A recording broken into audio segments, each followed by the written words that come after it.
Thank you, Mary. Well, first of all, let me thank you or thank the organizers for inviting me to be part of this panel because drawing attention to the basic causes or structural causes of malnutrition has been something that I've been trying to do for a very long time myself.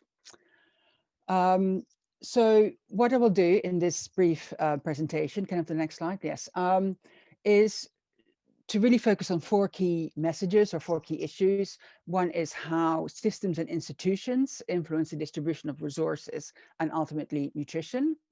Then how inequalities are magnified in times of crises.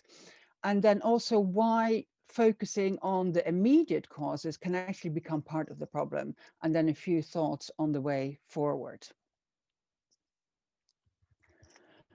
So when looking at the distribution of resources, I find it interesting to go back to the 1990 UNICEF framework. And because the discussion of the framework stresses explicitly how underlying causes are the result of the unequal distribution of resources in society. So then the document goes on to discuss a range of social, political, and economic factors that determine what is produced, how it is produced, and what is consumed. And actually the factors that are in that document, we can now kind of divide into various kind of systems and institutions. And I've done that on the slide, looking at social, political, and economic institutions. And you will see examples there, for example, social institutions such as labor relations or informal institutions such as schools, actually not agricultural services, but social networks, CBOs, and political institutions such as the state structure, legal system, as well as kind of a number of economic institutions that are mentioned there. Now, when I talk about institutions, what I mean is the rules of society in terms of the distribution of resources, the interaction between people, and also the management of people's health and well-being. Now here, since we're concerned with persistent acute malnutrition, it's interesting to look at what happens in protracted crises. What happens in these kinds of crises is that it usually hits the poor or the politically marginalized the hardest. And these are essentially people who are either excluded or who do not have access to institutions or who are not represented. And what that means is that they don't have the political clout to access or claim resources, whether it's land, food, jobs, or aid, or even justice. The other thing to realize is that institutions actually change in situations of crises. So for example, families are split or are displaced, disrupting social networks, and indirectly carrying practices and food insecurity. Also, institutions don't necessarily function in terms of providing services to citizens. And what you find in many countries experiencing protracted crisis is that political systems are actually dominated by systems of patronage, of kleptocracy, of kind of the use of violence just to ensure political survival.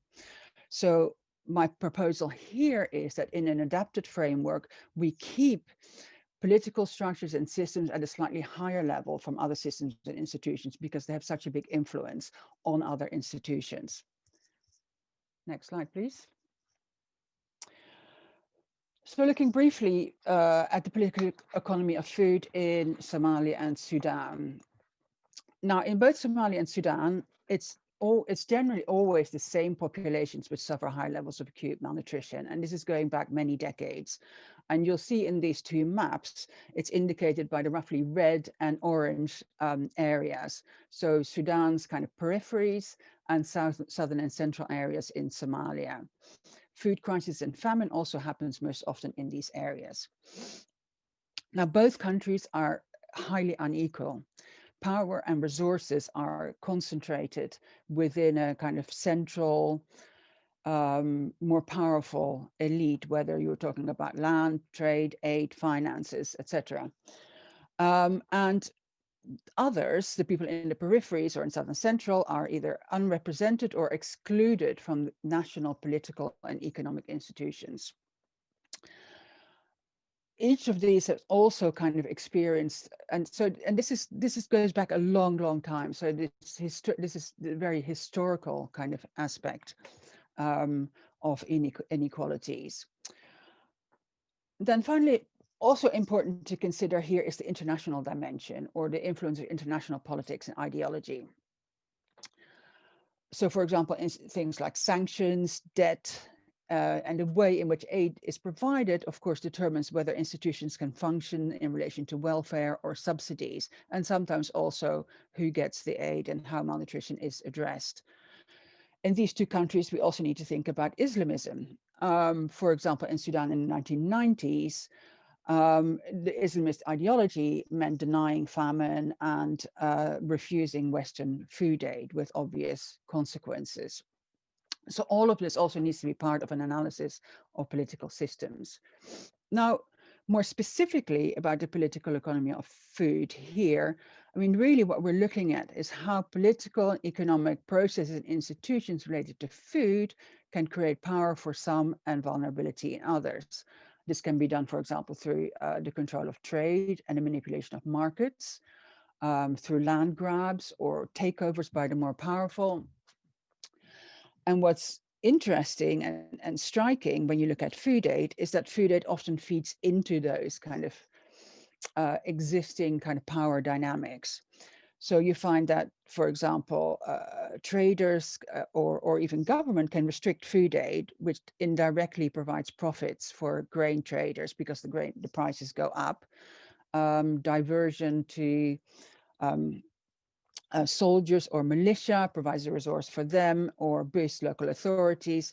And then from a malnutrition point of view, very concerning is that the already marginalized are often also excluded from distribution. So there's plenty of examples in the past from these two countries about pastoralists or IDPs or particular ethnic groups and clans being excluded. So I think what we learn from that is that it's very important to look at power as well as vulnerability. Not only who sells the land, but who buys it, or who sells livestock or who buys it, who uses IDPs as cheap forms of labor, whether for agriculture or construction or whatever. So to recognize that some people will benefit from the failure of institutions whilst others are excluded, exploited, and therefore become malnourished. So in conclusion there, you can see that a crisis magnifies inequality. And I just want to talk very briefly also about how a focus or the current focus on treatment and behavior change in nutrition actually stops us from looking at these basic causes. Now, as many of you will know, from 2008, we've seen a greater focus on addressing immediate causes of malnutrition. It followed the Lancet, a series of Lancet articles, which suggested supplementation, feeding, and hygiene practices as kind of interventions that work in terms of addressing malnutrition. So as a consequence, many aid organizations spend a lot of time on social and behavior change communication to address malnutrition. And that can be anything from child feeding, household food choice, health-seeking behavior. And when I've talked to aid workers in Somalia and Sudan, you often see that reflected in what they say about why people are malnourished. And you can see the two quotes there. And you have to also realize that this is actually situations that are in the middle of a conflict situation. So it's quite odd to hear these things in that context.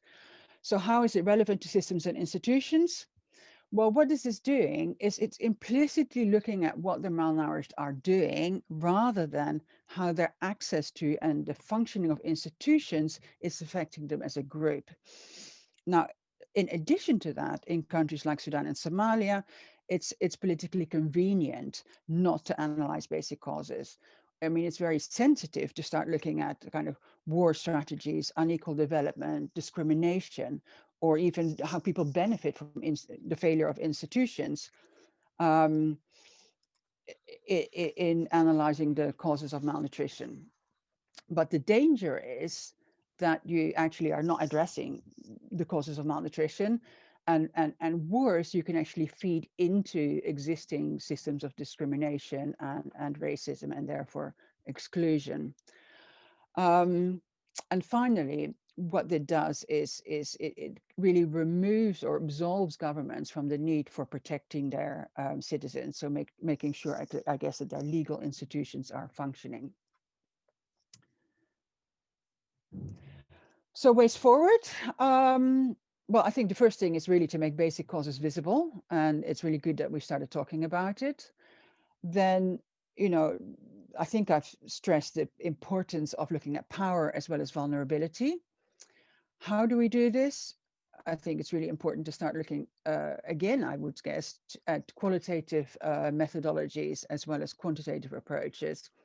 And part of that can be community reflection, and problem solving approaches, whether it's, I mean, I always like to go back in time. So I, I, I think what is important is to kind of to look beyond the community, or beyond what's happening in the community, and look at um, reflections which can actually lead to more kind of revolutionary change. Yeah, and as part of that, maybe look at, which institutions beyond the community as well as within the community are important, how they function, who has access, who benefits from their non-functioning. And the last thing I want to say is that I don't think nutritionists should be doing this on their own. It's good to join forces with anthropologists, human rights activists, political scientists, and lawyers as well. Thank you.